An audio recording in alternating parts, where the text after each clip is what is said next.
back and bigger than ever. It's the Unofficial 40 from Soonerscoop.com. Presented by the Choctaw Casino and Resort in Durant. Now, here's the entire Sooner Scoop crew. Carey, Josh, Eddie, and Bob. All right, welcome back, ladies and gentlemen. Well, let's face it, it's gentlemen. We're like 98% male. We've done the studies. We know there's very few chicks listening to this podcast. There might be some transgenders that are listening. That's mainly Eddie's we blame that on Eddie. The transgenders? Why there are no women listening. No, the 2%. It is a big show, folks. We had our post red and white game podcast, and a lot of recruiting has happened since then. We've got Easter coming up this weekend, which Bob, you're a weirdo. I'm just going to say it right now. Bob came in here because this is I almost called the cops. This is really like I'm. Are you going to take your camera out on Easter Sunday and film? No, the kids. No, not like inappropriately, but just like you are like okay. So Josh, I come in here, and so this is like my vacation week from radio, which I tried. Yeah, start up your jokes. When isn't a vacation week for Murdoch? He never does anything. Yes, so I'm kind of working, but I'm kind of not. I'm like a 5-year-old. I don't like to sleep. I don't want to go to bed ever. And because of the fact that I have to wake up at 5 a.m., I'm forced to. Like Eddie's, he's learning this. I used to think it was a fable. Not a fable, but just like fable. Do you know what a fable is? No. I used to think that it was bullshit though, but nowadays it's just like it's so depressing at like 8:30. 8:30 is the most depressing time of the day because it's like, well, if I don't get to bed, and then you start doing the math, like, all right, 9:30, 10:30, 6 hours. I can like, live with 6 hours. I could do 6 hours, yeah. But then you look up and it's like 10 o'clock, and it's like, yeah. At 10 That's o'clock, how it happens. 10 o'clock, you're screwed. So, yeah. Continue on. But basically, I've been doing this for over a decade of waking up early in the morning. So if you give me a week, I don't have to wake up. My schedule in 2 days, I've become a shift worker. Like I have that shift worker syndrome that they talk about. You can take a pill for. Like I have that right now. Like I went to bed at 7:30 a.m. this morning. I would take melatonin until I literally passed out. Because like I was up at 7. watching TV, dicking around, and then Bob. If you haven't seen it, you need to go read Bob's story today. It's fantastic. And thanks to OU for giving us some access to maybe one of the best Drew spring accesses we've had, but this was next level access. It if was. we have if we someday make the Sooner Scoop Louvre, I would put that article in there. Although someone would probably burn it down. As a Catholic, on the week of holiness, I take offense to that.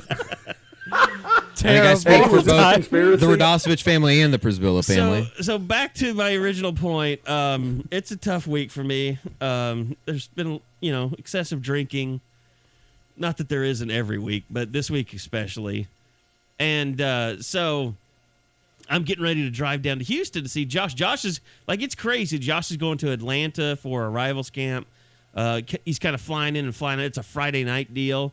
So it's kind of a special. It's underneath the lights in Atlanta. It's going to be kind of cool.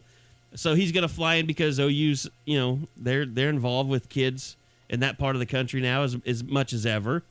And so Josh is going to go see that, and I am going to go down and finally hook up Josh's studio, which are a pile of crap that's been sitting in the corner for 3 months, is going to get out of here. And so Bob comes in, and he's like, "Oh boy, you're gonna miss Easter Sunday," and I'm like, "What? Like, do you know me? What? Like, do you think that I have my own Easter egg hunts in the neighborhood? Like I wake up fired up for the kids in the neighborhood to come hunt Easter eggs in my yard or something? No, I haven't done Easter Sunday in over a decade probably. But Bob is very excited for Easter Sunday. We got so many nieces and nephews. We're doing the egg hunt Sunday. How many nieces and nephews do you have? I know there's 2. Well, you don't have to talk about my wife family names. My wife's sister had 6. I know you're weird about that. My wife's sister had 6 kids. Your wife's sister has 6 kids. So yeah. Wow, Bob, don't do that.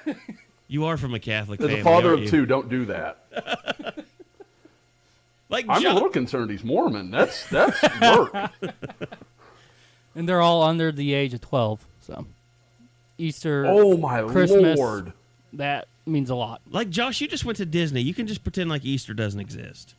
Your kids are going to be happy for a year at least.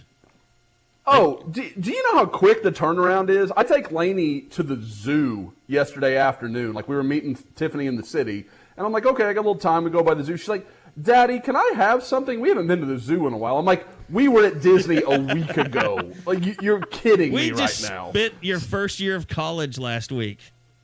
Oh, God. That's, woo! Now, it was better than I thought it was going to be in some ways, and it was worse than I thought it was going to be in some ways. You mean as far as money went? Well, let's start there. What was the worst part? The people? It's the people. Like, I'm sitting there walking around, and this is just part of my personality, but like everyone, especially all the workers, and they don't call them like they're not employees, they're cast. They're cast members. Yeah. Mm-hmm. My niece, even if they're like sweeping up trash. Bob's wife was an intern there, right? Yes. My niece did that twice, and she's in her final year of college. Friend of the Eric pod, Eric Eric Bailey's daughter's done it twice. Yeah, Eric Bailey's daughter's done it. Yeah. I just couldn't imagine waking up and it's being there every day. I'm just gonna tell you right now, it's a fucking cult. It might be. I You mean, graduate no to that and go offense to all the Texas nice A&M? No, you go to Baylor. You go to Baylor after? You have to make 2 decisions. where- You either go to College Station or Waco. And you have to say, have a magical day. You have to say that? people. And they Yes.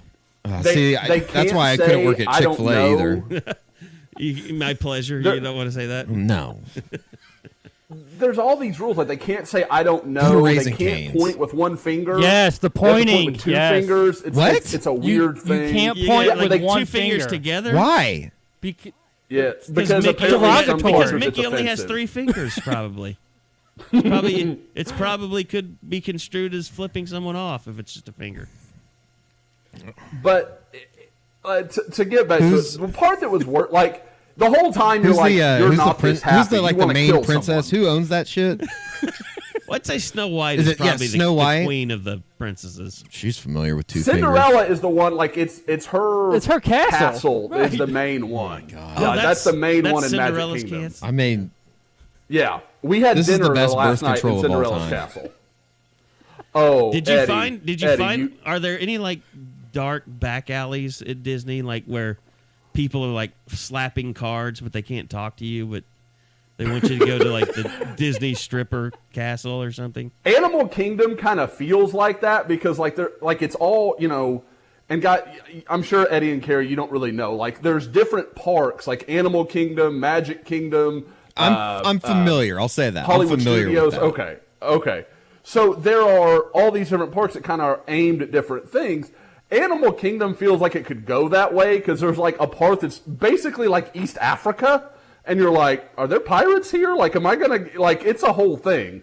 So, but you don't find any of that stuff. The downside of the one that's the happiest is Magic Kingdom because it's it's kind of the fundamental. Like, it's all the princesses and it's everything you would think of Disney World, but there is almost no alcohol on site. Like, there's like 3 places in the whole damn place that you can go, and they're like full service restaurants. So you can't just stop in and grab a beer, and it's like you need alcohol for that kind of a person of my persuasion needs alcohol to stomach all that happiness. I'm like, I feel like there are several serial killers waiting to emerge from Disney World. I wouldn't be surprised Maybe about that. most of all the At least Florida. there was definitely some Florida man action. Like even like the Disney World drivers are like, yeah, we have Florida man down here, and so the prices, they kind of make light of it. The prices into the park don't kind of, I guess, not necessarily like cut down on the slime, I guess would be the best way to say it. They do. Like the actual people you're there with, it's not that big of a deal. Like I said, you're talking about when you get out amongst the people of Orlando. I'm talking. No, heck no. We never even left on site. Like Disney World is like its own separate. Yeah. Oh yeah. We stayed on campus. Disney, like we were. Disney World we does were not there. want you. Is that the way Disneyland cohabitating is? with the I guess people were checking in when we went to that thing out in Los Angeles. Yeah, see, like Eddie and I we did get our fair share of Disneyland out in California. Like, so we get it. Well, it's like they have Disney World, like the property is the size. They were saying it's basically the size of Staten Island. It's a massive. Like it took us 20 minutes to go from our hotel, which is again on campus, to go to one park or another. The only one we were close to was Magic Kingdom. I can tell everybody now. We say to the Contemporary. I didn't want to say that beforehand because my public, it could have been a problem for Lainey. I wanted her just to have her free time, but it was a thing. Like, yeah. So, like I said, the good parts, like, I make fun of having dinner in Cinderella's castle. Watching Lainey react to Snow White and Jazz, like, that girl was, like, bouncing. Yeah, she was radiating. She was so excited. And Lainey's usually kind of, I mean, even for a 4-year-old, she's kind of kept, like, she doesn't get that wound up. But, boy, the princesses, we were jacked. Now, I will say the funny story was, we took a picture with everybody. Cinderella, Belle, all the princesses except Snow White. She dissed Snow White hard. Like, Snow White's over there talking to her, and it was this really sweet girl, and I thought was probably the friendliest of all the princesses. And when it came time to take a picture, the lady's like, no, I'm good. I'm good. And so we still haven't been able for her to tell us why she wouldn't. But the next princess came right up, and she was like, yeah, take a picture with her. So I don't know what happened, but she was not having any of Snow White's action. Maybe Snow White tried She might have smelled evil. I don't know. Maybe Snow White tried to sell her some drugs or something before you got there. Wouldn't it be the first time Snow White was peddling cocaine? She hit the wrong McQuestion. I mean, whatever. All right, so Josh doesn't know this. We're 12 minutes into the pod, but the pod is getting erased up to this point, and we're starting now because it was just entirely too much Disney talk. It's reasonable. So yeah, I mean, no, I'm glad. I'm glad for you and your family. We enjoyed just letting you be gone and all that stuff. Bob hates you, but that's fine. I'm good. That's not new. They're really. I mean, it wasn't. Look, it was kind of how we thought it would be. Bob is on top of all the eyeballs. I mean, he's like the eyeball whisperer. Like when Lincoln put out the 1, 2, 3 eyeball, I think the world almost ended at that point. It was too much emoji. It was too much translation for people. For people, they thought it was 6, and it's like that doesn't make any sense. You wouldn't just jump from 2 to 6. You need to chill. This is how it works. It's how he did it last year. It's how he's doing it this year. It's fine. But he didn't put out that type of a tweet before, though, did he? For the second commit of the weekend, he still did the 1, and that's where some people got confused, that he wasn't building it off. Where last year, he did do that. He did build them off. So instead of just doing another eyeball emoji to signify the third commitment, he just did like a recap. Yes. And that shocked the world. Even on Tuesday, people were still confused. And you've tried to sort it out. Or just don't care and just wait for him to announce it. It gives me a headache, people trying to figure it out. It's like, Like that they care that much. Think it gives you a headache. Triggers you. Oh, no, yeah. Don't get me started. You guys have a lot worse than I, but just like the general public trying to figure it out, it's like, no, it's not. You're not going to. But I'm glad that there's... as proof, like, there's all these guys we came into this weekend that we were just sure were going to be the guys, and then you get Dante Manning, which, okay, that's one of them, and then Cody Jackson. Nope, didn't see that coming. Like, so it's just... to someone who doesn't have, Bob and I's ability to kind of check with various people, I don't even know why you bother. Like, I mean, I get the enthusiasm, and that's great, but you're just throwing darts at a dartboard. It's almost impossible because there's always going to be some surprise that messes up everything you expected. And so, to be clear, 2 of the eyeballs have announced, and 1 we're still waiting to find out. And 1 is still lurking from March 28th. So 4 total, 2 have been claimed, and 2 unannounced. Thank you. That's all. That's it. And 1 was a 2021. So that's always the very for first. me, that's the one thing. Like, I know, like, Jace McClellan is still committed and all that stuff, and he came in. But like when he committed, I didn't really know that much about Jace McClellan at that point. And now that because my brother's kid goes to Frisco Reedy and they played him in the playoffs, like, and the buzz started all throughout Texas about, like, I watched Alito play. See, I did that really easy, Josh. It's easy to do. I watched Alito play when he was a sophomore, and they had 2 running backs, and then he became the star last year. Like, now he's a household name, but it's just like the kid with, that committed in 2021, the wide receiver. You're just like, oh, yeah, good for OU. They got a kid that's going to be here in 7 years. And that's kind of how I know it's not 7 years, but that's kind of how I look at it. And he's the one that kicked it off. Put it in oh, go ahead. That when Lincoln it was during the Lee Bryce concert, and Lincoln put out those eyes. That was for Cody Jackson. Yeah, he ruined that concert for me. You gonna be okay? You're gonna be all I right. don't think I'll ever get over it. No. You've been looking forward to that for weeks. I was actually just counting the number of people wearing camo that were down on the field. How could you see them? It was tough. Better or worse than last year? I didn't go to Trace Adkins. I didn't get there in time. I specifically was like, I'd say Lee Bryce was better just based on the fact that it wasn't so miserable outside. Yeah, cold last year it was windy. just so windy. It was awful. The setup was a lot better. Last year the stage was up in the stands, so you were looking up the entire time and made it kind of weird. Here, Lee was on. Plus, his hat blew off. And his hat blew off the very first song. Crazy hair was flying all over the place. But with Lee Bryce, he was on the field, and if for people who like Lee Bryce, I'm sure they love that moment because they were about as close as you're ever going to get. By the way, I sat and watched that movie that Trace Adkins was in, that I Can Only Imagine. It was... Was it about like the one about the song? Yeah. Yes. It was a whole movie about a song. And the Amy Grant chick was kind of hot, but other than that, like, that was the biggest pile of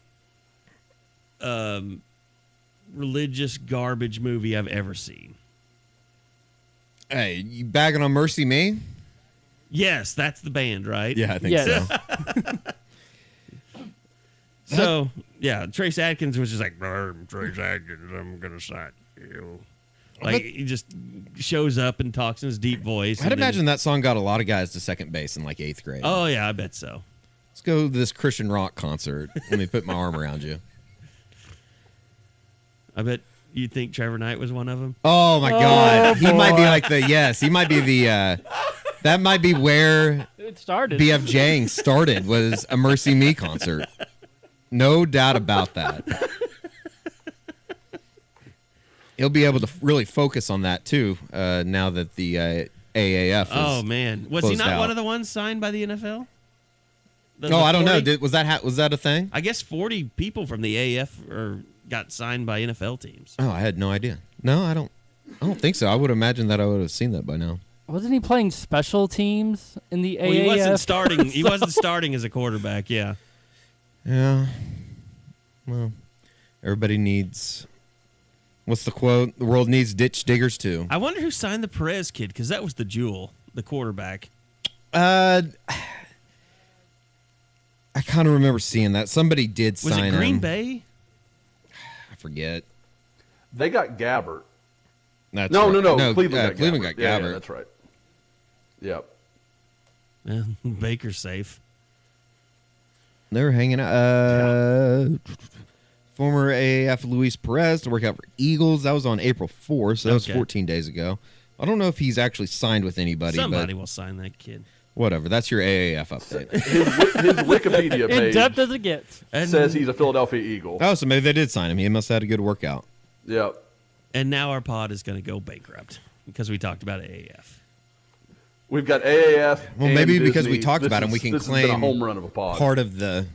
We could claim part of the lawsuit going against the AAF. It's too bad because rivals probably would have eventually started a recruiting service for AAF players. That should be like our star. We should add that to our star ranking, like XFL bound.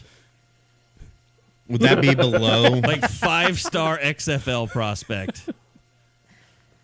anybody that goes 5-star to NFL first rounder.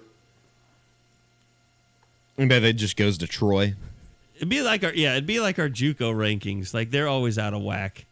Like that was always Bob Stoops' best recruiting was when they'd sign a 5-star JUCO guy, and you'd never know. You'd either be what was the linebacker, Josh? Pasha? Mike.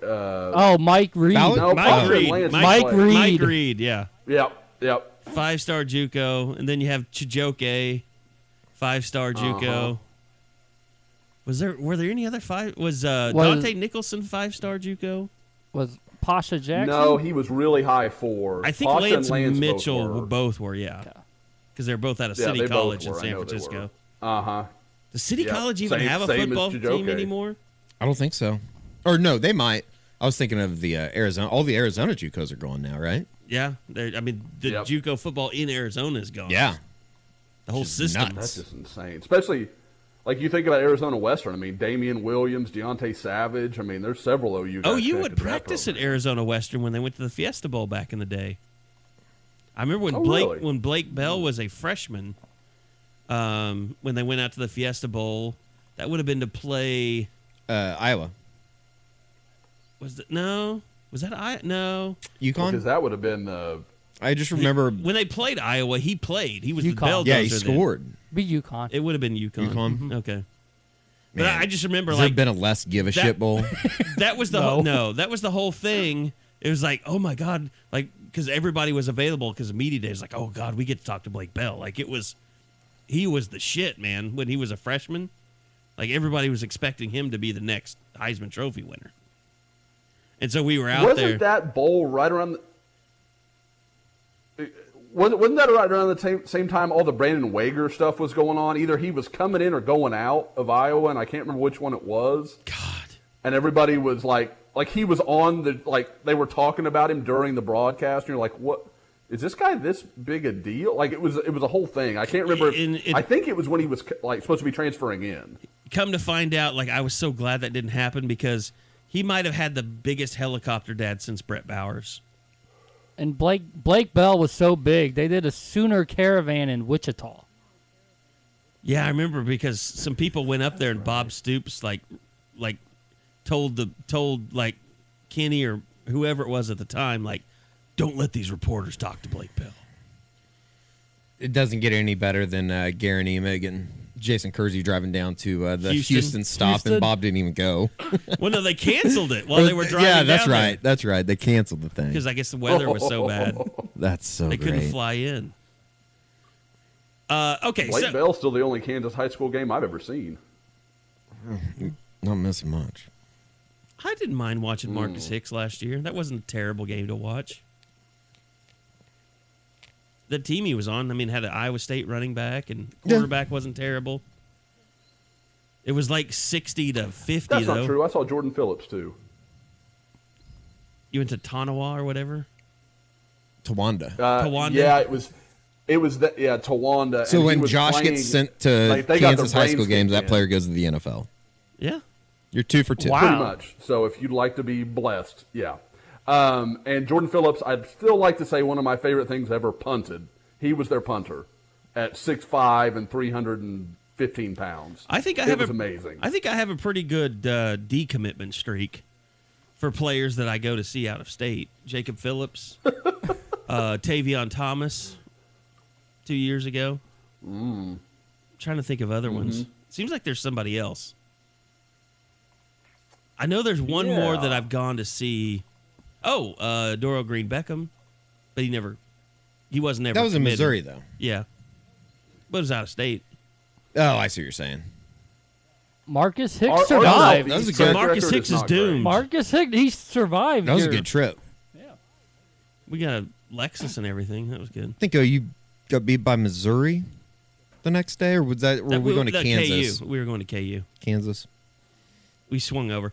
Okay, so we did get a chance before we get into recruiting hardcore. We got a chance to talk to Alex Grinch and some other assistant coaches this week. It was just Tuesday, so they had the spring game. Then they had one last practice on Tuesday.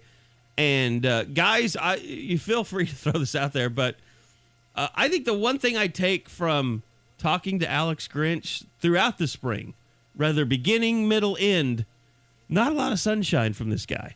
No, I mean, we've gone through the last 2 years, basically, where Mike Stoops or some of the players be like, we're this close, we're a play away from really getting it down and becoming elite once again. And you just never got that feeling from Alex Grinch. And more, it's just like after 15 practices, they haven't made much progress. Like, he still seems pretty content on knowing that there's a lot of work to be done, that I don't know how some of these guys made much progress. It's just not enough to make him happy. Yeah, I mean, there's how are some of these guys going to fit into his defense? It just seems like it's open casting call for any of those incoming freshmen.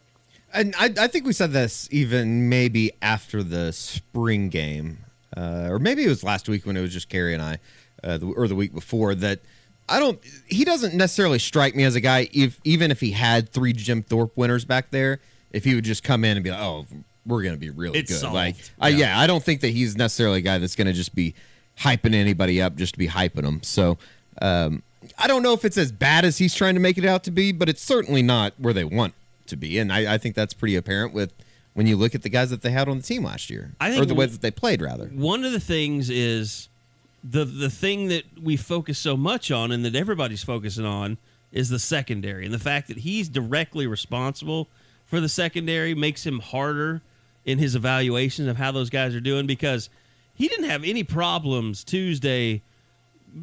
Like, I hadn't seen him glow about anyone like he did LaRon Stokes. Yeah, exactly. And basically he said the front seven, or really the defensive line, is the one position he feels really good about coming out of spring camp, which that's the only position. And, Caleb Kelly getting hurt put a damper, obviously, on the linebacker position. But if there was one thing that he was positive about all spring, I thought it was the defensive line. Which is surprising for a position that continually loses guys, it seems like, as far as like Tyrese Lott now not part of the program. It just, I don't know. I think it's kind of funny the way that's Jordan worked out. Kelly to injury. Ron Tatum, Derek Green. Yeah. They're down numbers. I think that does say what they do like in having guys in a Neville Gallimore coming back, a Kenneth Mann coming back. By the way, don't forget about Jakiri Daly. It's a huge loss. The Beachmaster. Me losing my phone over the weekend would be a bigger loss than that. Seriously, Jakiri Daly or however, we never even learned how to say his Dylan name. He's the one guy. No one ever talked about him. No one ever we didn't even bother to ask about him because we knew it was worthless to even ask about him. Like, he was on scholarship, and that was a guy, and people would ask us. Even the fans, even our subscribers, didn't bother to ask us about him anymore. Which usually there's someone that you don't hear about. And people, just ask and ask and ask, but no one even bothered to ask about Daly. It's one of the more bizarre scholarship players in just his trajectory that I could ever remember at OU. Yeah, we've got guys with encyclopedic knowledge of the walk-ons, and they still aren't asking about Daly, who was a pretty big recruit and a pretty big win for Mike Stoops when he landed him. Which is surprising even now, because anytime that you can find a reason to shit on Mike Stoops, it's usually taken, especially on the message boards.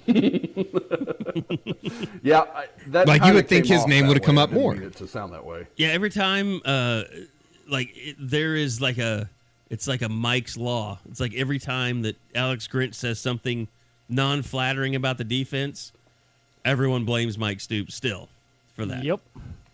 Well, I was almost going to say that when you guys were talking about it early. I thought early in the spring, and obviously I'm not there like you guys are, but just watching the videos you guys put out, thinking, okay, this is a guy that's kind of year one. I don't have to own this if I don't really want to, and kind of the defense has just got problems, and we've got mentality issue that we're trying to overcome, and it felt kind of like, I'm dealing with what was here and some of the psyche issues that exist. But as it went on, I'm like, no, I think this is just who he is. Like, it's just nothing is ever going to be up to the level he wants it to.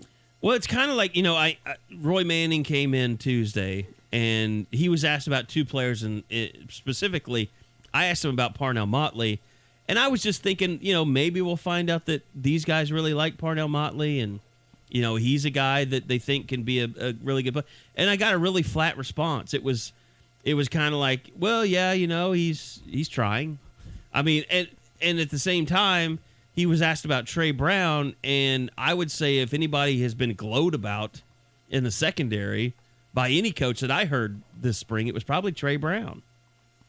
And it was basically everything that we know. Like, Roy Manning was like, he's got unbelievable speed. Like, I've never been around guys like that have the type of speed that he had, which we all knew even coming out of high school. And which always makes it confusing when you don't see him make a play. But he did say, like, for someone that has that much speed, he should never have someone running behind him, is insinuating, like, that happens too much for my liking. So what's been really interesting to me, and this is not a defense of Mike Stoops because he recruited the guys, but the guys that were inconsistent under the former staff, the guys that were, seen as promising players, like, that you wouldn't think of, like Brian Meade. I mean, like, these coaches like them just like the old coaches. Like they knew what they had. They just didn't have enough of it. Or maybe they just inherited the conspiracies to keep certain guys off the field. Exactly. like what was that part of the contract? That was Levi Riley Draper, made that. He wrote that in. Levi Draper is the same guy he was under the former staff. Which it's really weird to say that because it's basically a three-man turnover that has changed the entire defense. Because you still have Calvin, you still have Ruffin, but Roy Manning, Alex Grinch, and Brian Odom, that's the foundation of this defense now. But it's all the same stuff. No, yeah, it is. The stuff we knew in the past is their evaluations haven't been any different. And I think that a lot of it, what goes into what they're trying to do during the spring is not so much as, I don't know, identifying players is the right word, but I mean, they're trying to change a culture. They're trying to weed out guys that don't want to be here. And that's not to say that I know for a fact that Jacarly Daly didn't want to be here, but they are trying to find guys that they can build or have a platform basically to build a brand new defense. And I don't know if I don't know how long it's going to take, but it's going to take a while for them to be able to change the mentality and the culture. You can't do that in, what is it, 3.5 weeks with a separation in the middle of spring break? And this kind of speaks to. But can they be better next year? Yeah, they can be better. To me, this kind of speaks to guys like Ron Tatum. Like, Josh, you've followed that kid closely. Bob, you did too. You guys kept saying the same thing. Like, with that kid, it's his attitude. It's his work ethic. Like, it's not about athleticism with that kid. It's about his headspace. And I think probably after even a short amount of time, these coaches realized that. I mean, like, they knew, like, okay, this kid's in his head too much. He's in his feelings or whatever you want to say. And I'm not saying he got chased out because he never even told them that he was going to transfer. He just thought, we made the joke many times. It's just like, I declare bankruptcy with The Office. It's like, I declare transfer. But he would have been weeded out anyway, I think, just with this staff.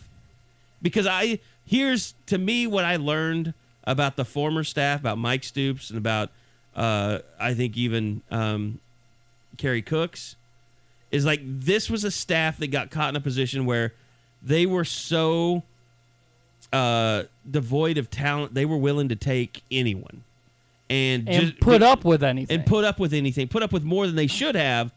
instead of getting kids that were going to work hard and be able to learn a system and grow in that system, like PJ and Banasaur, knucklehead, and he looked like a great athlete, and it's like Mike Stoops would get these kids on campus, and they were knuckleheads, and he couldn't deal with them, and he would probably be pretty awful to them, and just completely just close the door on a kid, just give up on a kid.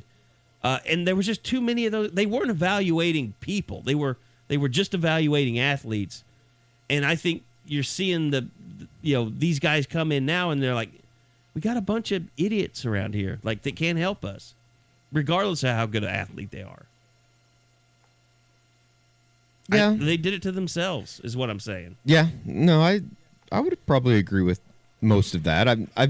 I do think that, though, that at the end of the day, they have 11 guys that they can throw out there that could be a pretty damn good defense. They just got some holes in it. Yeah. I mean, for instance, you listen to Brian Odom talk about a Kenneth Murray. I'd be hard-pressed to think that he's a starter. And I'm saying that on April 18th, so there's a long ways to go. But just listening to the way that Odom talks about him, not necessarily the most glowing remarks. Right. Which is weird. Which is weird because we heard Lincoln say the previous week that this is like the best Kenneth Murray has played. Yeah. But again, I mean, that was another situation. Tim Kish wasn't able to recruit linebackers, so they were doing whatever they could with the best that they had, which wasn't good enough. And Brian Odom said it on Friday. Was just Tuesday was just the fact that it's kind of what we've heard for a long time, and I think most of the people on the board have talked about this. He can make some really good plays, but then when you ask him to fill a gap and just make the simple play, it's not happening. Which is interesting because when camp started, he actually said, like, I've never coached a player that looks like Kenneth Murray at linebacker before. Oh, he looks great. Yeah. In a uniform. That's what you want. But then his physical skill set it's rarely been matched at OU. I mean, he'll be a combine guy that goes and is 6'2", 235, and I bet he runs 4.6, low 4.6s probably. Kenneth Murray's an outstanding athlete, but he's not a middle linebacker. Together. He's never been a middle linebacker. Fair. I mean, and that's the thing. Like we always said about Deshaun White, like why they were going to like him and why he should be. I mean, let's face it, we hinted at the fact that Deshaun White might beat out Kenneth Murray if all things were equal. Like the fact that he was a team captain last year and all that stuff. Like we didn't think it would happen, but I think deep down we all think as a middle linebacker, Deshaun White is a better middle linebacker than Kenneth Murray. No, I think so. Yeah, correct. Just as a natural, instinctual player. Now, how much do you think Caleb Kelly going down opens up OU to kind of say, Kenneth, we just want you to look at Will a little bit just to see, if we get in a pinch, we need a guy with experience that could maybe move over there. And that's not really what's happening, but it kind of opens him up to, okay, you're just helping out the team here. I mean, that's probably a better lineup if you switch those two. Deshaun White to Mike I think it could, and Kenneth Murray will. But although they say it's the same player. But it looks like they're grooming Ryan Jones to be the backup Will. Yeah. So now you've got a wide receiver. Talk about a guy that can run. So you've got a safety that's moved to middle linebacker. So now you're moving a wide receiver to middle linebacker. Like, is that really any better? And I mean, we saw enough of Ryan Jones last year to know, like, that kid is lost. Like, you talk about Kenneth Murray not always knowing where to be or being in the right place. Like, he at least has some instinct. I don't think that Ryan Jones has any instincts to play linebacker. Never had to. That's tough. Pick it up as soon as you get He never has. Yeah. Okay. My only problem Odom with that said he liked him. Is Tim Kish, was he so lost that he couldn't see a high school kid that had no instincts? Or are we starting to see maybe these are kids that were just, for whatever reason, they couldn't process the information they were being given? Because all we've heard, and you guys know better than me, but a lot of the stuff I've seen, they've talked about simplification. This is it's easier to grasp. Play fast. Yes. And effort-based defense. Is that possible that we can see some of these guys that we thought, okay, maybe they don't have instincts, just suddenly being cut loose? Like, just go do something. Go make a play somewhere. I mean, I don't think that's all of it. I don't want everybody to misunderstand. But I wonder if sometimes we think, oh, this guy doesn't have any instincts, but it's more of he just can't process, the information he was being given. Oh, I think there's some natural. I mean, we've seen enough of Kenneth Murray to know that natural instinct just isn't there. Sure. But I mean, Ryan Jones has played 100 snaps this, last year, maybe. Most of them were his hands up in the air, looking to the sideline, saying, "What do I do?" Oh, I know OU fans have not forgotten that Texas game. That was not a pretty time. No, when you have to basically pull a guy out of red shirt and Caleb Kelly because you stink so bad, ruin the kid's red shirt, you got problems. I mean, he was terrible last year as an outside linebacker. So, I mean, I don't know. I think there wasn't anything that was good. I think, it's not so much on Kish as much as I would say just the fact that how many kids are high-level college prospects that play on the interior as a linebacker. Most of those kids are playing safety or, playing out in space. Jacob Phillips didn't have a problem. No. Of course, he's a Southeast kid. Yeah. I mean, I don't know what kind of offenses they were running at, most of the high schools he was playing. Well, I mean, we talked about it before. Middle linebacker, and I think it was Alex Grinch that talked about it with you, Carey. Middle linebacker is probably the toughest position on the field right now, especially in the Big 12. Yeah. And especially in the state of Texas, too. There have not been many here recently. Maybe one or two per class, and if you don't get them, then you're going way... Yeah, you think about, Brian Browning, Malik Jefferson. You're going out of your region to try Anthony to find Wheeler. someone. I mean, that's bad if I can remember all these guys. That's... Well, and you look at Wheeler. I mean, he was a high-level guy, but he didn't really fit the Big 12 very well. No. I mean, he was an okay player at Texas, but he's not a guy that you say, okay, you plug him into OU, they're automatically better at that position. He's just a guy. That McCullough guy looks good at Texas. Oh, they've got some good athletes. I mean, and they're going to be. I watched their spring game. They're going to be a problem on defense. Orlando's doing a good job with them. Oh, it's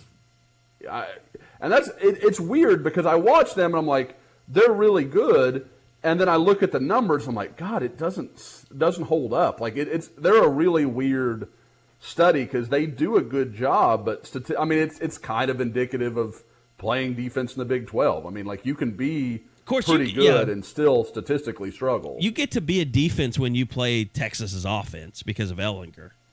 Because I mean, you're not. I mean, they'll throw the ball down the field, but you've got to be able to get up to the line of scrimmage and tackle people. Well, who on that offense scares you? I mean, their skill position talent for Texas is shamefully bad. Well, especially running back. Texas should never be in a spot. Yeah. I mean, they don't have any running back. I mean, Keontae Ingram, I think, can be a good player. But I like him, yeah. I mean, what's his best future? Kennedy Brooks? I mean, he's going to be as good as Kennedy is? I don't think he's anywhere. Maybe. I mean, he's not an every down back. He's a light guy. Yeah. I'd say he's more like a. God, I mean, he's more like a Daniel Brooks than a Kennedy Brooks. It's hard to gauge because, I mean, Kennedy ran behind that offensive line last year, and Texas did not have a similar unit. So, yeah, I don't know where that stops and starts. I think he's a good player. I really do. But then you look at skill without Humphrey. I mean, they returned Colin Johnson, who I feel like he's one of those guys that's really big, so everybody gets excited about him. But he'll fade from games. You'll just see him not do anything for quarters. So, I don't know. Like I said, it's just at Texas, it should be better than it is. What's bizarre is you can point to TCU and the receivers they've had over the last 5 years more than you can Texas. Oh, yeah. I mean, and other than Rager, there's nobody on that roster nobody in that wide receiver room that got a sniff from UT. Surprising. It's shocking. Okay, so wrapping it up with the coaches on Tuesday, you mentioned offensive line. Did talk to Bill Bedenbaugh.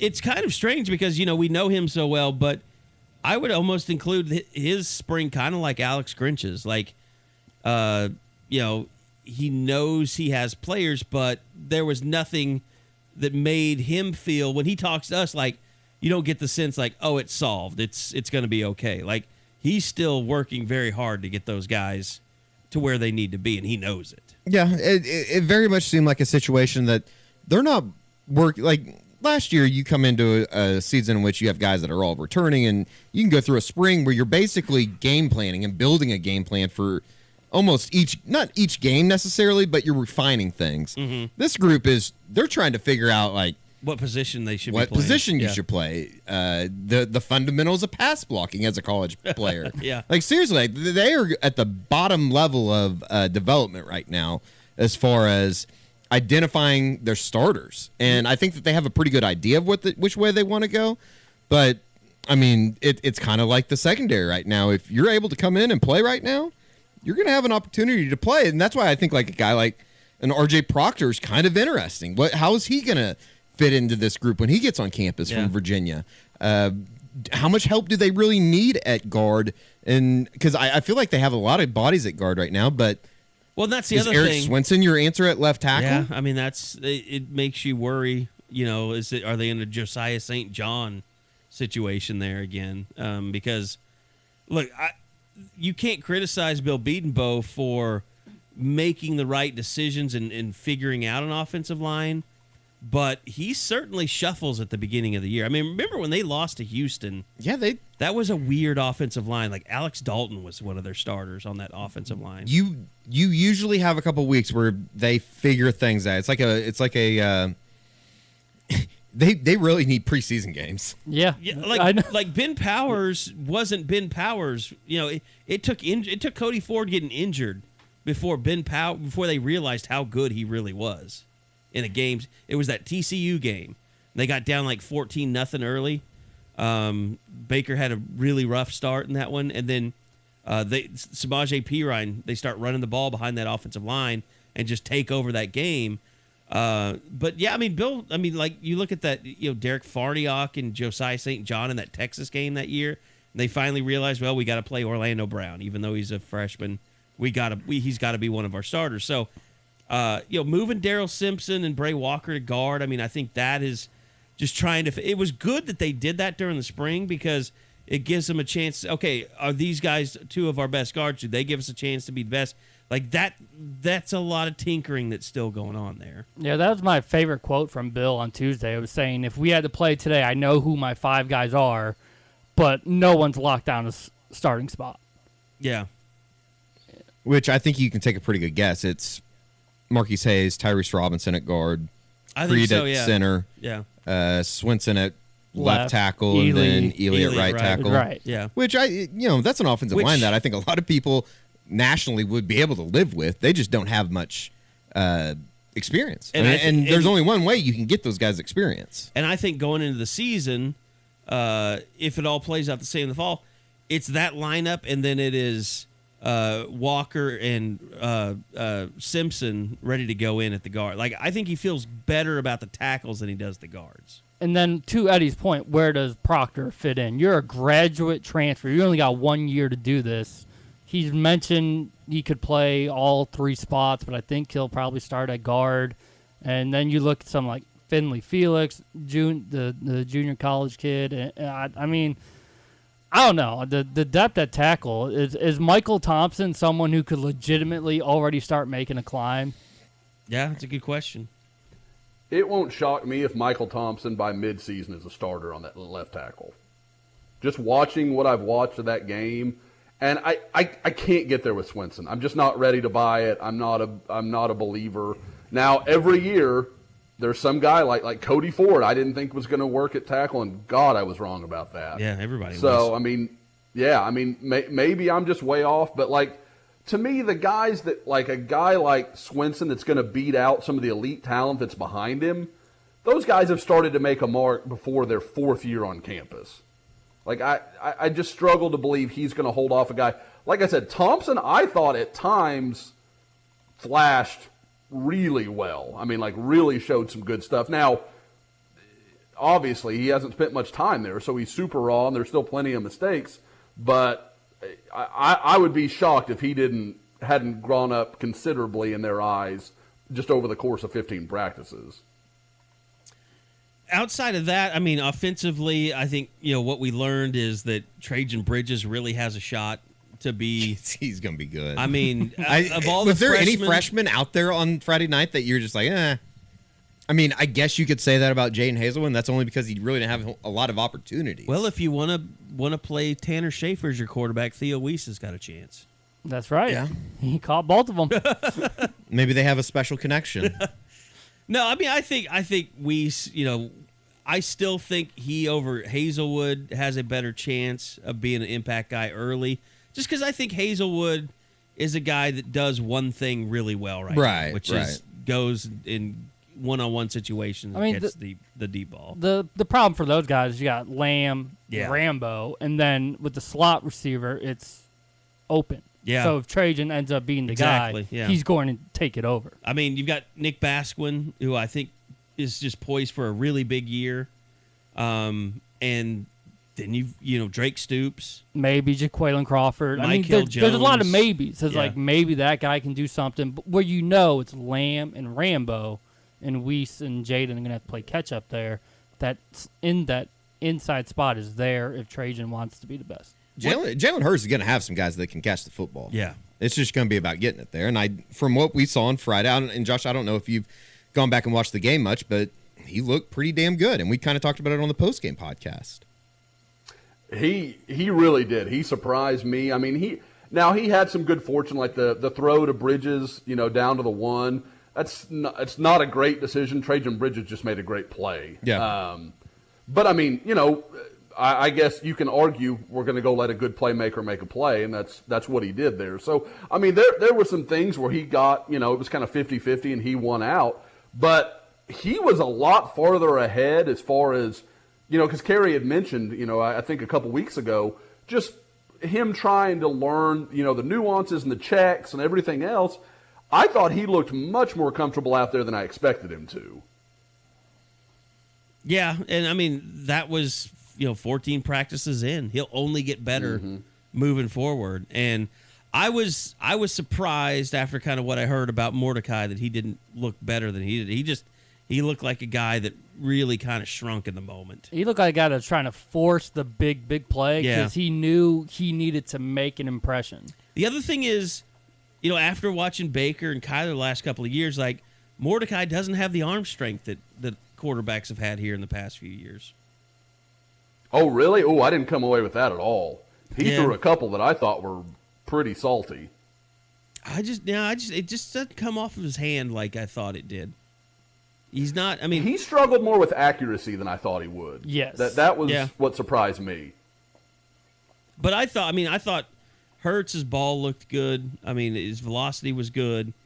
Like you said, there were a couple throws he got saved on, but overall, it's going to be really weird seeing him throw 40 passes a game. And I think you're going to see, it's like, I only remember one game where Kyler Murray, I think it was UCLA, he struggled throwing outlet passes to the running backs out of the backfield. He had 4 or 5 just really awful looking passes in that game. And it never happened again. But I think with Jalen Hurts, if he's throwing it 40 times a game, you're probably going to be ugh, on a few of his passes. I think that's fair. I think you're going to see some of that. Bob mentioned the slot stuff. I think Jaquaylin Crawford looks just like, I think we all forget that 2 years ago, Marquise Brown, it was halfway through the season before he became a guy. Correct. And D.D. Westbrook, nobody, after Sterling left, everybody was like, who's going to be that guy? And now we kind of rewrite history D.D. was the man as a junior. No, he wasn't. He was a good complimentary piece, but he wasn't the guy that we all saw as a senior. Crawford, something just tells me he's going to be a guy that as the year goes on, he really starts to become somebody because he has such a role he can fill that really I don't think anybody else in that roster is really ready to fill. Although just I with will his say speed this, and his ability to stretch. Just kind of around the program, and the feeling that you get covering the team, and Bob, I know you've sensed this too.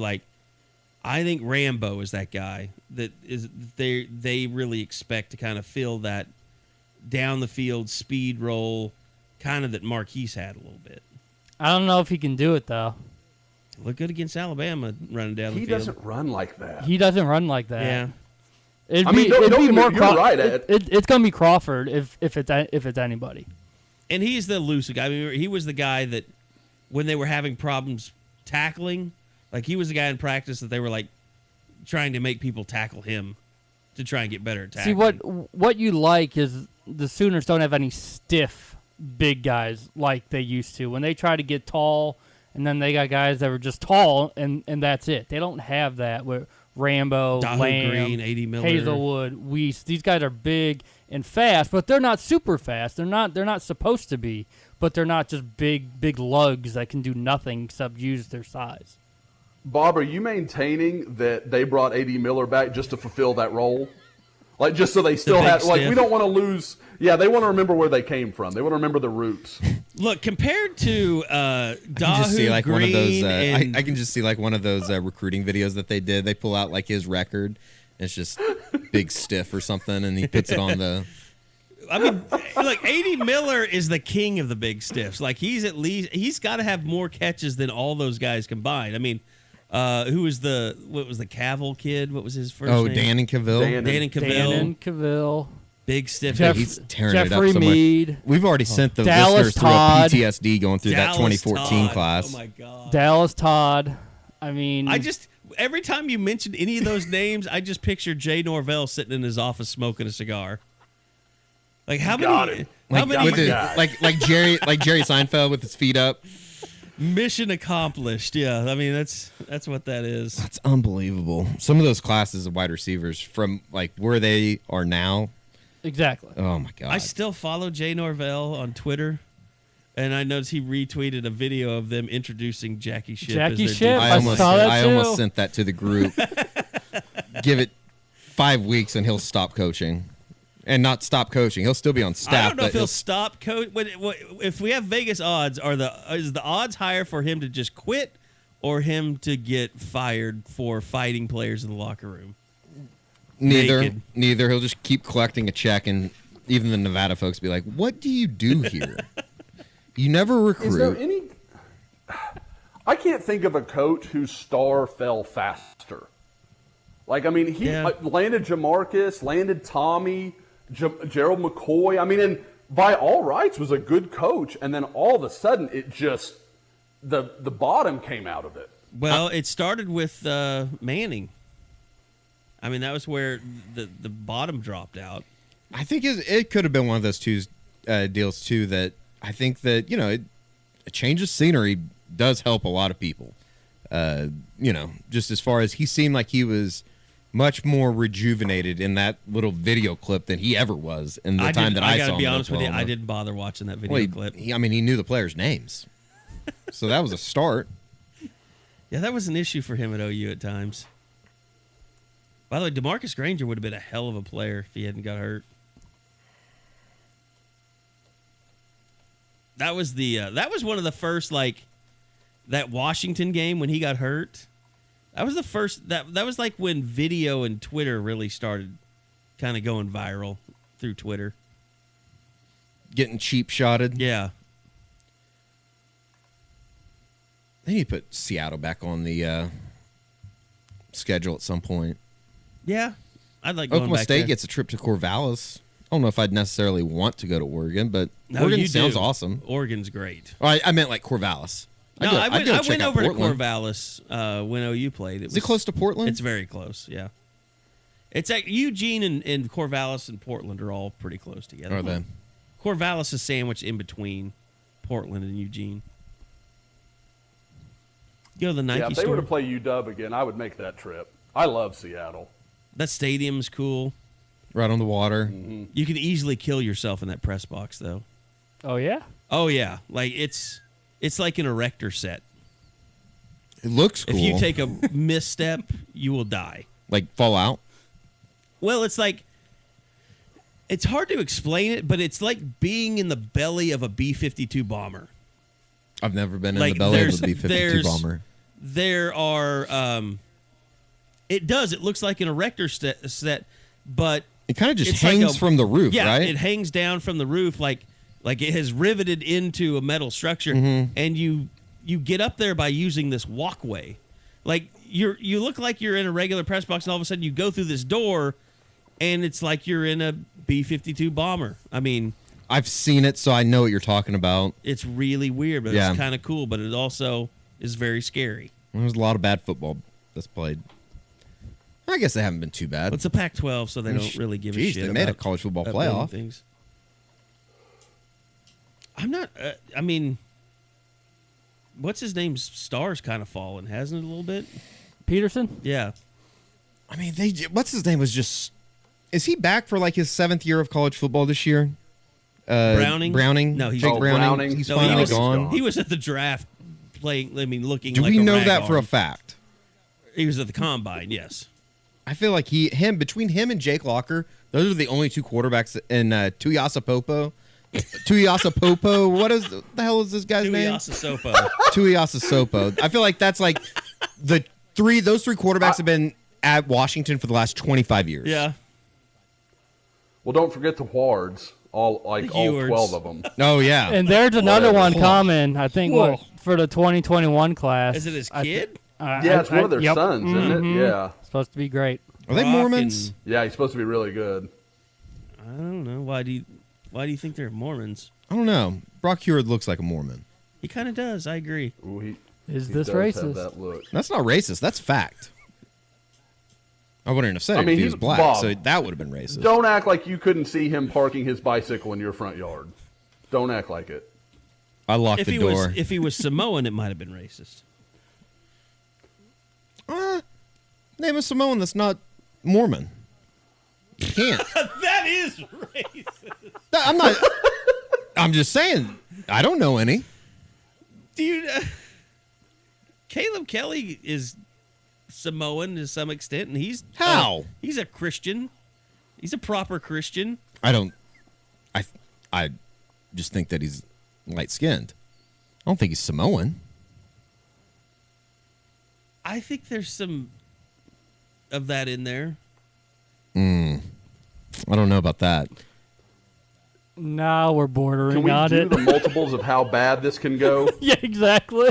I've just always kind of thought How of many him directions can this go badly? I've always thought of him as kind of Samoan-ish. Because of the hair? I guess we'll have to ask him. I mean, he looks me more like Dylan Fa'amatu than he does, Neville Gallimore. Now that's racist. What? I disagree. Delete. No, I'm not deleting Abort. shit.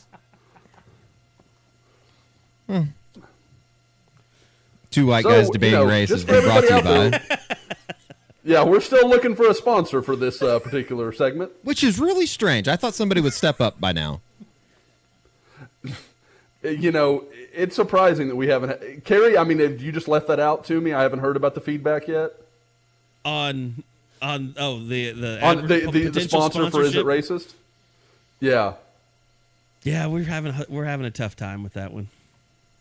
Yeah, that's a weird. That's surprising that nobody wants to touch that. In fact, I don't think we'll ever make "Is This Racist" T-shirts. So, just because it can be construed so many weird ways. Yeah, if you didn't listen to the pod, you'd be like, "Oh, they're making fun of like they think racism's funny or something." Like, no, it'd be no, like, "How racist is that?" Soonerscoop.com.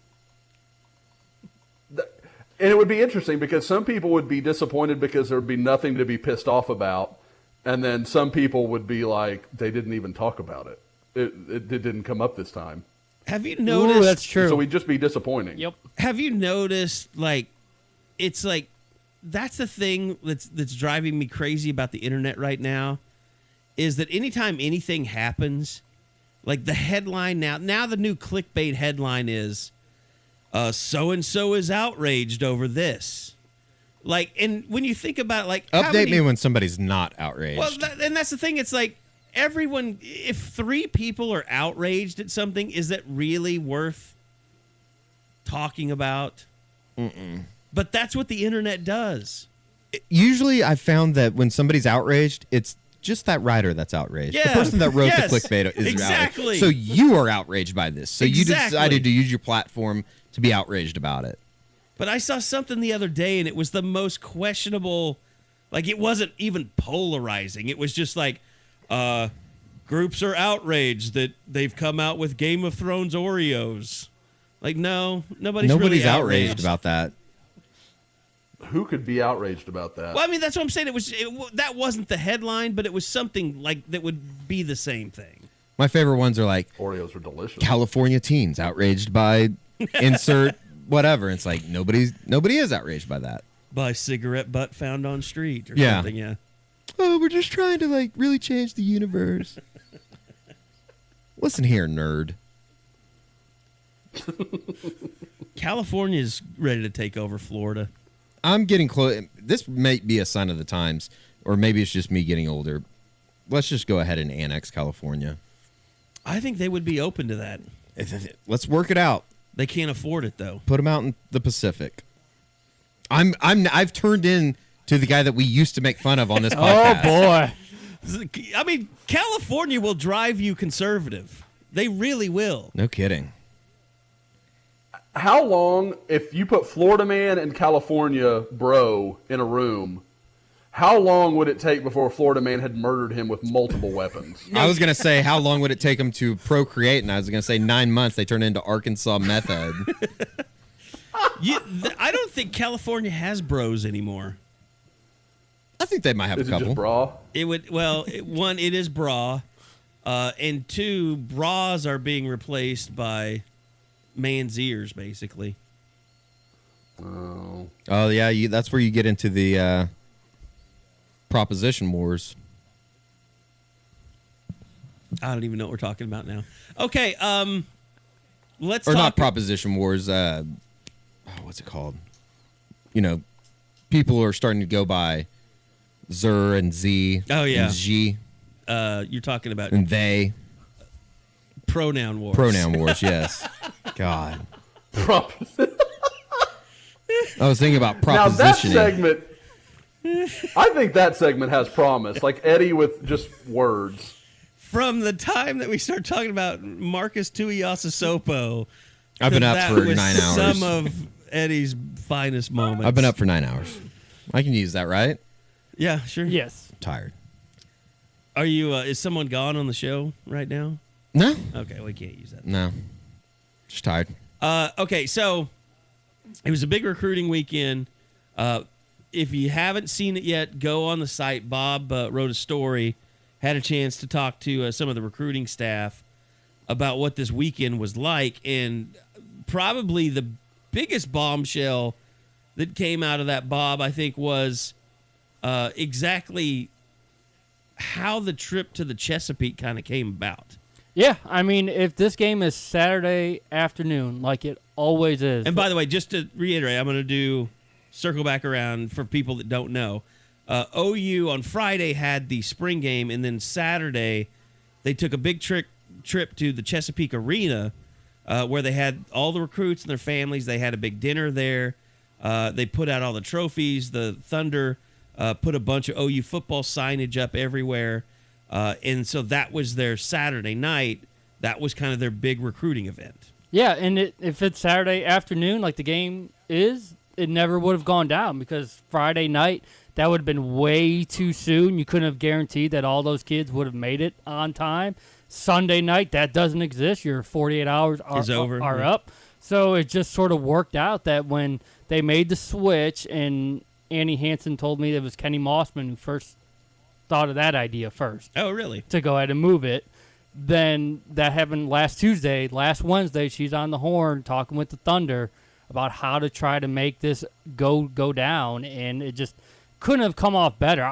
It looked to me like it'd been planned for weeks and weeks. And she said the first time she called was a Wednesday morning because it was changed Tuesday. Okay. So the very next morning, she's talking on the phone with the Thunder to make it all happen, and you had the recruits, their families. Then I assume you had all the official hosts because you had a lot of current players. Yeah, that was, I mean, the picture of the guys that were hosting went too. So, I mean, just so many people, and it just whatever you can do to differentiate yourself from the rest of the pack it seems like this OU recruiting staff is willing to do. And it also worked just from the fact that, you have guys like Brian Carrickton out there, calling, with his tumbleweed gifts. The ghost town. Calling Norman a ghost town, to be able to take those kids like, this is where two of the best players in the world play basketball. You're 20 minutes away from seeing this every single night. And it was also, Josh, it was kind of interesting just because, like, coaches do a lot of social media stuff, but you could tell, like, even the coaches thought it was a big deal, the way that they were sharing that stuff on Twitter and social media. Like, that was not something that you normally see, so even they were pretty impressed by the way that came off.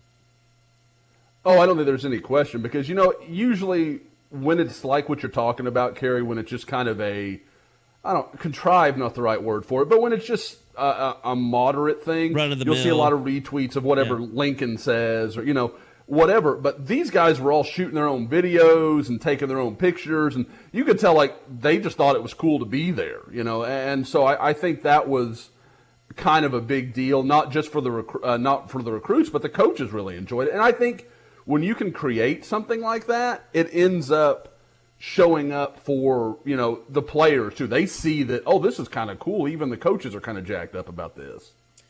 And now, Josh, you and Bob, you both made, contacted a lot of people. Kind of, what was the feedback that you were getting from recruits and what they thought about it?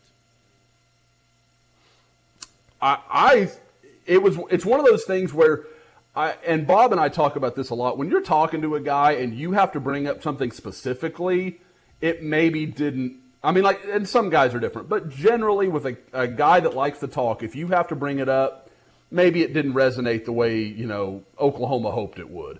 This is something you didn't, like, what was something that stood out to you almost unanimously? Exactly. Going to see the arena and walking on the floor and the whole dinner. I talked to Ryan Watts, one of the guys that, Oklahoma really wants, a defensive back offer out of the Dallas-Fort Worth area. I mean, and he really was like, it was just so well organized. And when you consider what Bob just told you, that this was all put together in like 72 hours, it's really impressive how much of a statement Oklahoma was able to make with something that they had to do on the fly. So, like I said, I really couldn't have been more impressed. And talking to the guys, they all just raved about it.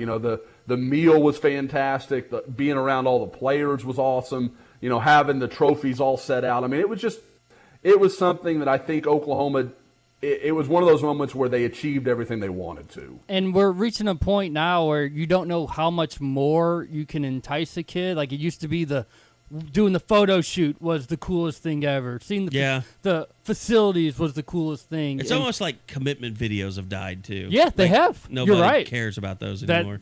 It's wild, isn't it? I'm so glad. I mean, you're I think always those are the dumbest things ever. Yeah, you're always trying to find a way. And now when you ask any kid from this last weekend what stood out, they don't really mention the photo shoot or the facilities. They're all mentioning that trip to the Peake, and something you can't do too much because then it loses its flavor. But for a one-time shot, and with all those top kids and top out-of-region kids, you think of how many kids made official visits that aren't from this region, that was a huge successful move. Well, and Bob, you talked about it in your story. Annie Hansen had said, like, you're always moving on to the next thing. Like, you're always trying to come up with some big grand thing. But it's kind of like you mentioned, like, now every school does a photo shoot. Like, you see more school photo shoots from, like, KU and TCU and all these places, Oregon. Like, everybody's doing that. Guys, we live in a world where Kansas just had Rick Ross. Yeah. I mean, Kansas. But, I mean, it becomes a copycat deal. And eventually, when that keeps happening over and over, kids have ADD. They move on. They're like, that's not a big deal anymore. I mean, you're going to get to a point where kids are going to be like, really, I don't want to put on this uniform, just take pictures, really? And then you reach the point where the parent was putting on the uniform. Yeah. But one thing, I mean, and that's what Annie and Drew both talked about, they've got this asset with the Thunder. And, obviously you can't go to that well too often.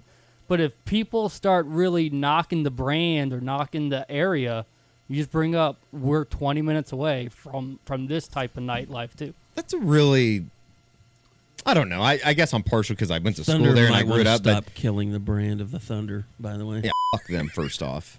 Unless they win 2, which I think they will. I think there's a good chance they win on Friday. If they lose, if they lose the next one, I will openly be rooting for them to get swept. Just for it to get over. Yeah. It's an interesting play that like Texas really tries to play up like Norman is a ghost town. Like I'm not saying Norman's Austin by any means. Austin's an amazing town. I have fun every time I go down there. I have bachelor parties and go play golf down there all the time. It's awesome.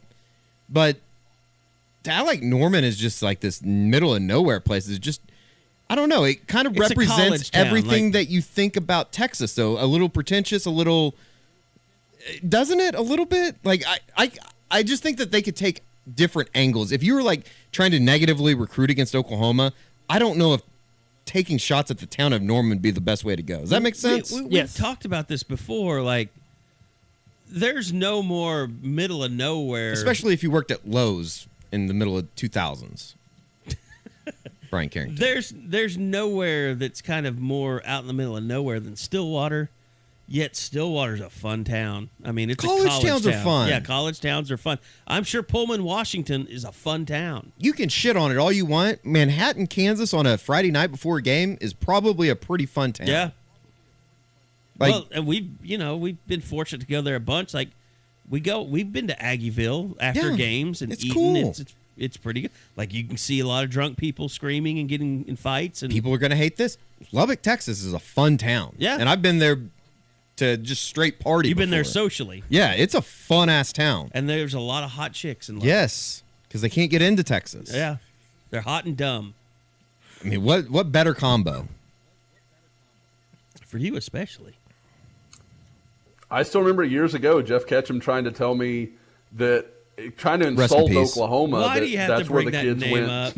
Why? What are you? Well, trying that's no. to?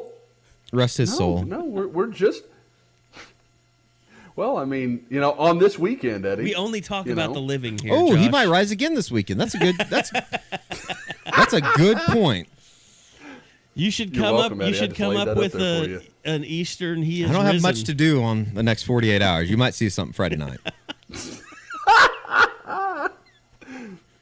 No, but I mean, he was talking about all the girls at OU or the girls that they were too dumb to get into Texas. Okay, fine. So they're beautiful and not as that's not the worst recipe I've ever heard. I don't know. I never understand that as a slight. I think say Eddie, can he shoot a Spectre? The bullets just go through, right? Somewhat, yeah. Yeah. Something like that. Yeah. Okay, so let's get back on track real quick. Let's try. Should I just tweet and say, "Sup, you bitch"? He won't see it. I'm blocked. Are you really? Oh yeah. Yeah, he blocked I had them no idea. right away. Yeah. He blocked me while we were in Morgantown. Oh, that's amazing. I had no idea. Oh yeah. Was it McComas unfollowed me. Was it Kyler didn't want the smoke? Was that the last straw? Or? Yeah, I think so. That was the dumbest thing ever. Okay, so weekend happens. OU gets 2 commitments.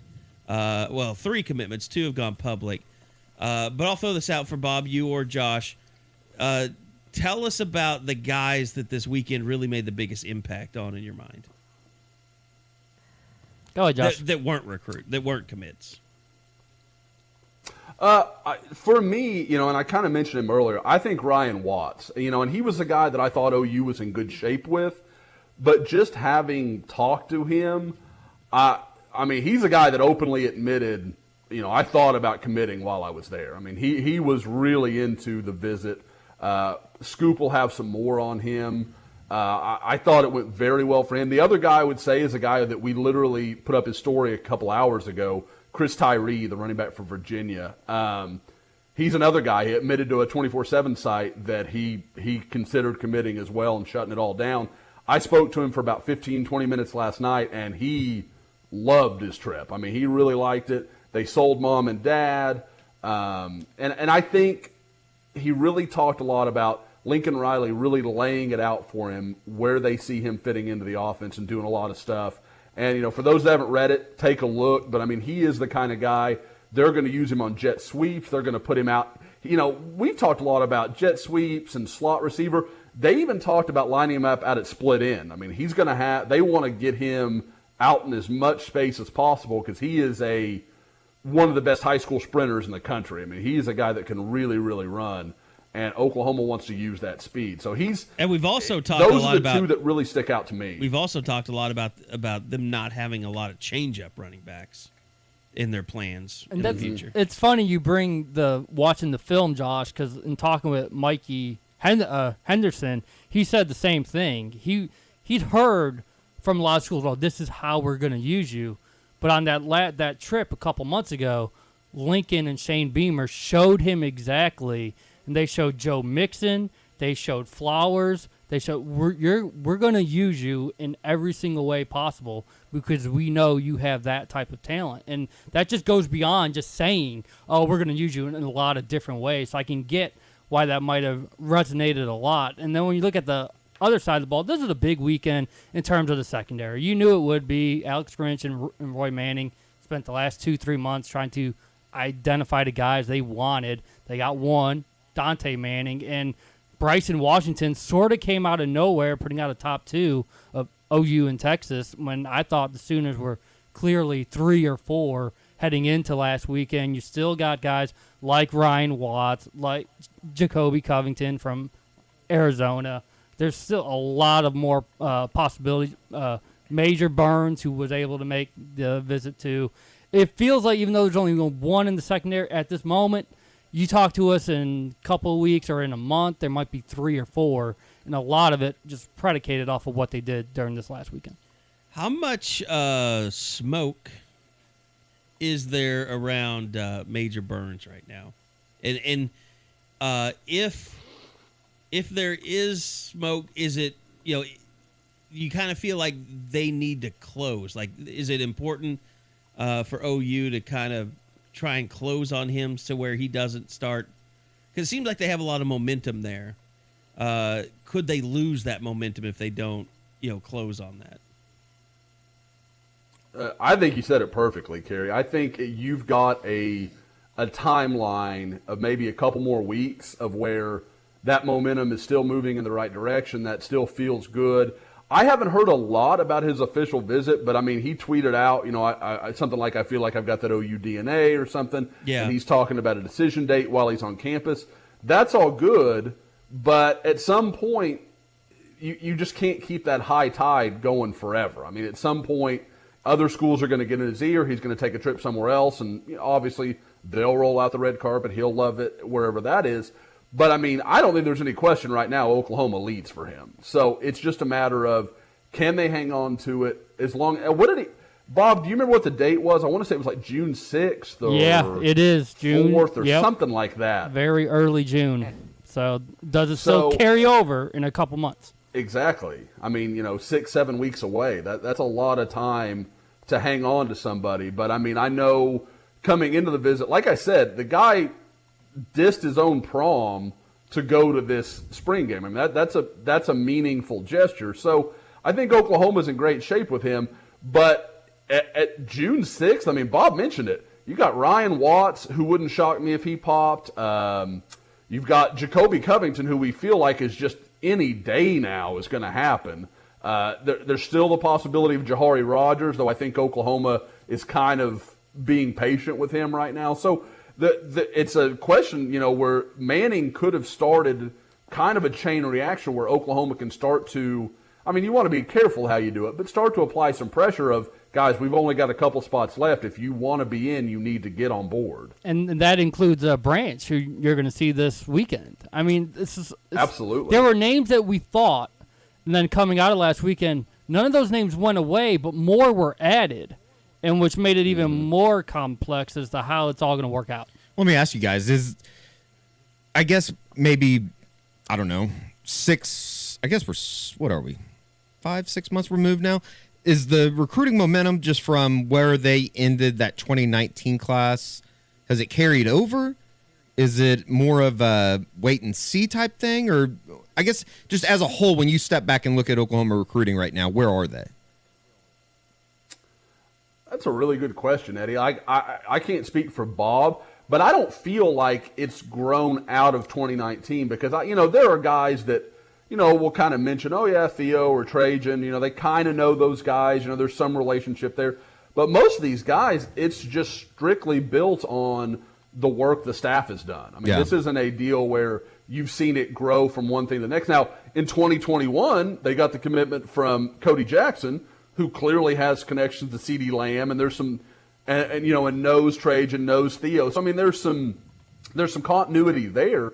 But in 2020, I feel like Oklahoma is having to work pretty hard as a staff because there's not a lot of built-in advantages like they may have had in some of the prior classes. Going back to the 2017 group with Broyles and Brown and Robert Barnes and Levi Draper. I mean, you had all those guys that were either in-state or had a connection to the university that really helped you build the foundation of the class, and then it grew from there. This group, it's almost, dot to dot. I mean, like they kind of have, okay, we get this guy, okay, now we can move to this guy. There's not the, groundswell that you've seen in some of the previous groups. What was interesting Tuesday when we talked to Alex Grinch is, I think it was Jason Kersey, friend of the pod, asked him, do you have to recruit against the Big 12's reputation? I thought that was a really interesting answer he gave. And he said, when I was in the SEC, which I assume means Missouri, that we couldn't say the letters SEC enough when we were recruiting, which is just kind of like, oh God, come on, dude. Of course you're going to do that in Missouri, but I know Ole Miss does it. I'm sure. I mean, Arkansas does it. I mean, it's just it's. Well, we got Arkansas out here claiming basically a national championship last year. Yeah, pretty much. So, but yeah, I mean. To me, it's going to be really interesting because Alex Grinch has had his hands full, installing a defense. He's hit the ground running. Now he gets to kind of show us the recruiting side, and I don't think we've really got a chance. I don't know. I just don't feel like that. I've heard a whole lot about Alex Grinch as a recruiter up to this point, and he's not a social media guy. Yeah, which is unusual for. I guess how young he is. Does that make sense? Yeah. But his basically to finish off his answer to that was when I was in the SEC, I couldn't say SEC enough no matter where I was. Yeah. But now that I'm here, we have actually something to sell. Yeah. As far as a tradition, a history. He basically, do you want to win or do you want to be part of a conference that wins? He said, when you're here as opposed to other places, we don't have to do the squirrel with distract kids. them, basically. Yeah, basically. Hey, look at this wall over here. Basically saying we had to kind of sell a pipe dream a little bit, but at Oklahoma, and he says this all the time. He says we're looking for the best 1%. We're 1%ers. And he knows. I don't know if it would have gone differently if he was here with guys like Dax Hill or Josh Proctor, but. He would have had probably a better chance than the old staff did because they didn't get him. I think without a doubt, and this is not Josh and Bob would be able to say more on this, but I would be shocked if they wouldn't have got one of two. A Proctor. I would possibly be stunned two if they of wouldn't two. have gotten Josh Proctor. Right. Dax, Yep. Dax, I don't know, but I bet you money they'd have gotten Josh Proctor. That's about where I'm at. And I've just talked which to will make a lot of that people angry, but it's just that's the truth. Yep. OU, I just don't think OU did their diligence on Josh Proctor. Which is insane, considering where they were at that time and where they are now. I mean, Josh Proctor would be starting right now. Oh, Josh Proctor might have started last year. He'd be the best player in the secondary. Yeah. I mean, you guys remember watching him. I mean, I know we were all at that Union game that was just a classic at Union that in the regular season. I mean, he was the best Josh player on Proctor the field. didn't even make a lot of big plays, but he was the hurt. best player on the field by a mile. He was hurt, and he was still making all the big plays. And Pat Fields was out there, Jordan Kelly. I mean, there's a lot of good football players, but Proctor was the best guy, and it wasn't close. Josh, you're headed to Atlanta this weekend for the Rivals camp. What is it that specifically you're going to be looking for up there? Well, I think obviously, and Bob kind of mentioned it earlier, Brian Branch coming off his official visit, he's been kind of quiet, although tweeted out the eyes. That was last night, right, Bob? Yes, it was. Yeah, so there has been rumors really ever since he left campus that something was kind of cooking. So we'll kind of see. Could he be where the that third goes? Eyeball emoji? Is that what you're saying? I don't think that he was. Just talking to some people, I don't think that's what it is. But it wouldn't shock me if he's a potential, like this time next week we're talking about his commitment. So. And I guess we haven't really talked about he the might two not be a commitments, so we should suspect, probably get into but that at some point. he might not be a suspect, Yeah. but he's a person of interest. To Yes, use I think that's criminal terminology. Wow. He's a Nice. criminal? Listen to Is that racist? Whoa. There you go. Oh God. Only Yep. for 1 week suspension, Carey. that's the we should call that the Guys, I just like a lot of that's law a and Trey order, okay? McGuire scale is what that is. Why do you have to bring Trey McGuire into this? It was wholesome family entertainment until then. Yeah, that's what we call it. So I'm sorry. we were talking about a criminal, and then now it's wholesome. we I weren't see what talking that was. about a criminal. We were just Compare and God. contrast his style of play to Parrish Cobb. So we get a chance to see him. Another guy that has trying to get you. this back Thank on you. board. Another guy that has talked about taking an official to Oklahoma at some point is Phillip Webb, a top 50 linebacker in the country. I think Auburn leads for him. I think Auburn may be tough to beat, but when you're talking about a guy of that caliber, just getting to watch him up close will be, something where, again, we'll have a better idea. I can talk to him, kind of get a feel for where Oklahoma is for him. Because some guys, especially out of area, they're attracted to the name. And then sometimes you talk to a guy and they really know, okay, I really like Coach Odom or I really like Coach Grinch. You start getting a feel that, okay, they actually are interested. And then some guys don't even know who's recruiting them and they're talking about Oklahoma in their top 5. So, that's you get a better picture of where things really are. And then, obviously it's Georgia. So there's going to be 27 other guys that Oklahoma is either going to be involved with in the years to come. I'm trying to make sure that one of the really interesting guys that could be there is Brock Vandegrift, the 2021 quarterback offer who visited a couple of weeks ago.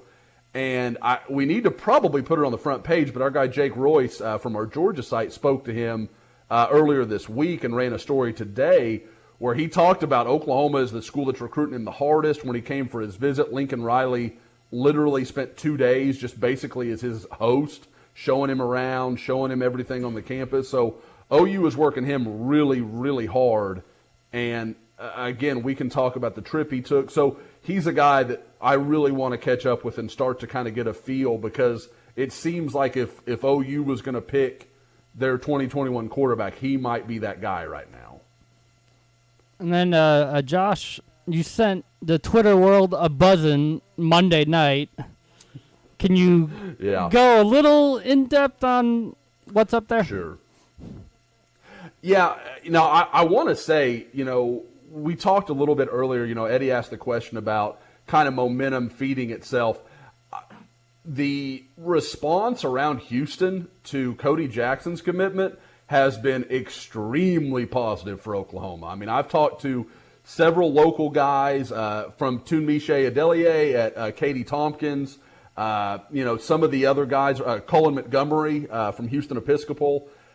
Some of those guys are very intrigued by the fact that Cody made his decision, and I think he is a guy that's going to take a very active role as a recruiter and just trying to bring other guys in with him. The guy I've talked to, I know I can tell everybody out there, he spoke to Lincoln Riley. I think in his heart he considers himself a commitment. I think OU just wanted him to come back up, bring some of his family, kind of see what's there and, get a better feel for everybody. But I think there is a very decent chance that by maybe this time next month, OU has another 2021 commitment. You mentioned Cody Jackson. The dude made up his own hashtag, LinkUp21, and I think OU is gonna like it. That's pretty good. Well, now we should say it was actually a Twitter guy who follows us. I think it's, and I want to make, because he kind of corrected me on a tweet, and he's right. He came up with it, all good to him. But clearly, Cody Jackson's giving it the legs to go somewhere. But it's pretty good. Like it's but I kind of wonder because, and you guys know better than me because you've sat in his recruiting press conferences on signing days and that kind of stuff. Lincoln's always very clear of, we all did this. We all were part of this. The same thing. I'm interested to see how he takes this looking like, oh, this is him. I kind of want to see how that goes. But other than that, it works. I mean, it makes sense, and it's something that I feel like Oklahoma always has to redo it. Like each year there's a new one. When you look at like A&M, it's Gig 'em Gang 20, Gig 'em Gang 21, whatever. There's an easy continuity to it. And I almost like that you could just do that year after year and not have to recreate it and people have to figure out who the hell the kid's hashtagging. Yeah, no, I agree. I don't think Lincoln will be for that just because it puts a spotlight on him, which I don't think, it's not like it's a bad thing, but I just think he would rather prefer to have a message that's more inclusive of everybody. Not to mention, like, could that spur a bunch of jokes about, so they're only taking offensive players now? Their defense still going to suck? Hadn't thought about that. But, I mean, like I said, maybe the best defensive prospect OU's in on, he's embraced it. Well, yeah, and Lincoln does kind of handle the recruiting on both sides now, so. Kind of gotten used to that. That's your hashtag update. But I will say, kind of to make it AAF an hour update. and 40 minutes in, we have officially run out of things to talk about. We're breaking down hashtags. That's your hashtag update. Just to wrap that up, I love where OU is on 2021. Olds. Very olds conversation. It is such a. In my day, it was a pound sign. Back in my day, we had the party line you could call. Yeah, Roger, you also didn't like black people, though, and that's kind of weird to me. Who's Roger? Why is Roger the racist? Roger sounds like an old guy's name. Is he married to Karen? That's my mom's name. Your mom's a Karen? Uh-oh. Wow. No. She never asked for the manager, though. She never asked for the manager. Your mom has become a meme. I know. When did Karen become that?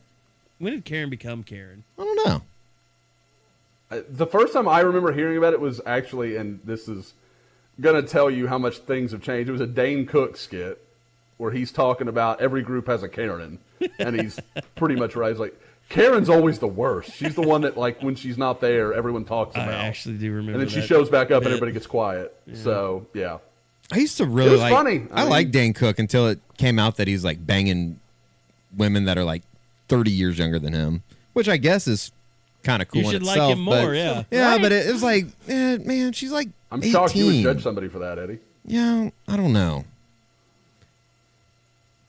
Kind of split, kind of down between. I think that we may have to revisit this, Eddie, when 30 years younger than you is legal, and see how you feel about it then. I can out old all of you with one horrific story, and that is, if you're on Instagram, you do tend to run across hot chicks here and there, especially like on your homepage or whatever.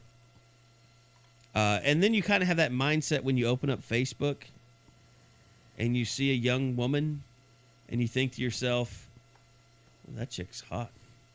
Then you realize that chick is the daughter of somebody you grew up with. Yeah, that's... Then you've never felt more I'll be honest, if that ever happens, creepy. I might jump off the Devon Tower. Luckily, I'm still getting pics of, like, I can only put up with so many naked baby pics, and I have to do it just because, you have friends that have kids all the time now. But when that happens and the kids are grown. When you tell yourself, oh boy, I'd love to bang his daughter. Hopefully I'm off Instagram by that time. So I have to get off Instagram now? Maybe. Yeah. Maybe. That could be a sign of instant retirement. Mm-hmm. I'm from a small town, though. There was a lot of, people Incest? getting knocked up. I know. No, I'm saying people Incest? getting knocked up at a young age. One of my best friends. That happens everywhere nowadays. It seems like it. That happened to one of my best friends. There was a couple at my senior prom that proposed to each other. Like, they proposed during senior prom. Really? Was she pregnant? Yeah. Yeah, I wasn't interested in knowing that answer, but I think there's a decent chance that was happening, yeah. I haven't seen her probably since graduation, but that would be my guess, yeah. We're not Facebook friends. It was more like I knew of, one of those people that like you went through all the way since elementary, but probably never had a real conversation. The with. acquaintance, not a friend, an acquaintance. Yep. I know your name. If it came up in conversation, I'd be like, oh yeah, know her. But beyond that, couldn't say. Familiar. Yeah, just know when you find yourself saying, I'd like to bang your daughter to one of your Facebook friends. Or neighbors. You've reached. Why are you pointing toward your neighbor's Peake house? There are only small children in this neighborhood, Eddie. That makes it even weirder. Oh, man. That makes it even weirder. That didn't make it better, That's Carey. terrible. That made so it much worse. Carey. What is the... So we're going to be busy this weekend, Carey. You're invite rescinded. Won't be the only thing that's rising again. Hey, Josh, what is the I guess protocol on when you see a person that you went to high school with, an acquaintance? Me and my buddies were talking about this the other night. See somebody out at the bar that you went to high school with. Mm-hmm. Do you have to go up and say what's up to them? No. Do you both make? No. Well, here's the thing. Did you like them? We never really talked in high school, this person. But we saw somebody out at a bar with a group of buddies, a group of friends. We saw a guy that we went to high school with. Nobody said anything, and then I kind of felt bad afterwards. Did you have a feeling one way or the other whether you liked that person? Pretty neutral. Did that person see you? I mean, yeah, probably. Okay. I don't think it matters. I don't think it matters either. My stance was they can come say hi to me if they want.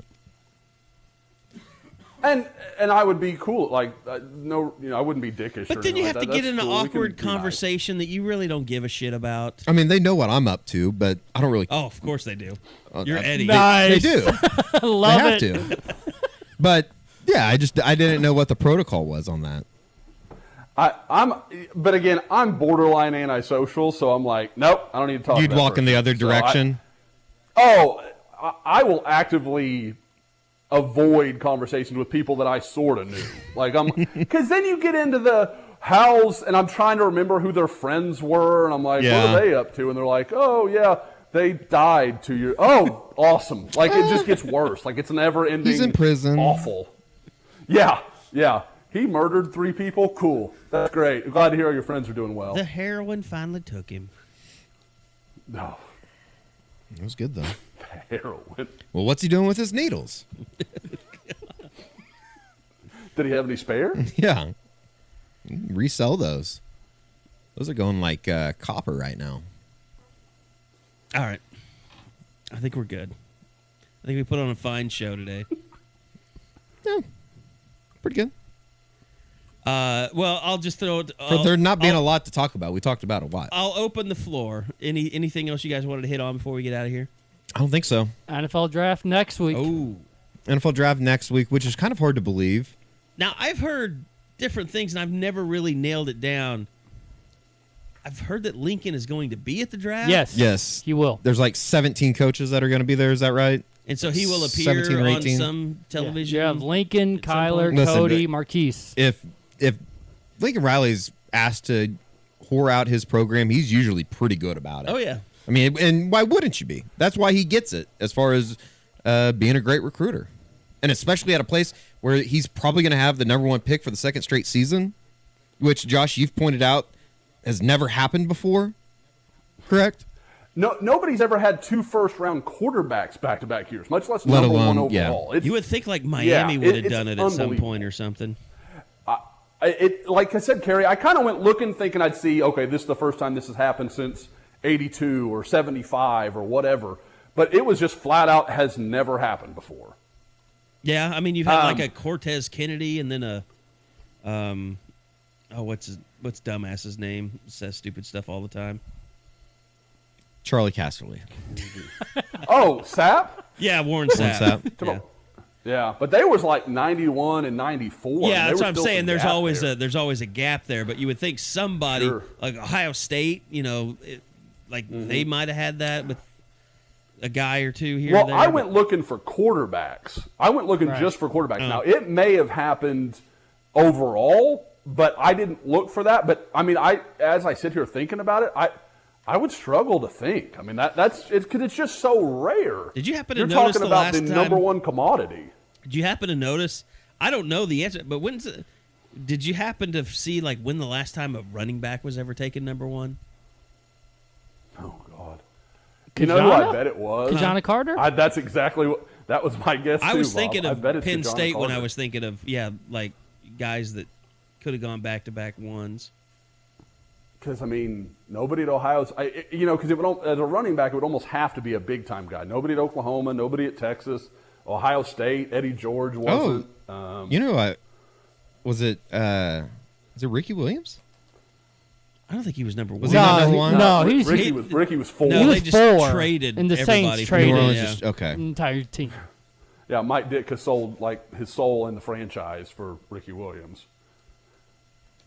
The only thing I did want to touch on is I don't know if you guys saw the news that happened during the podcast.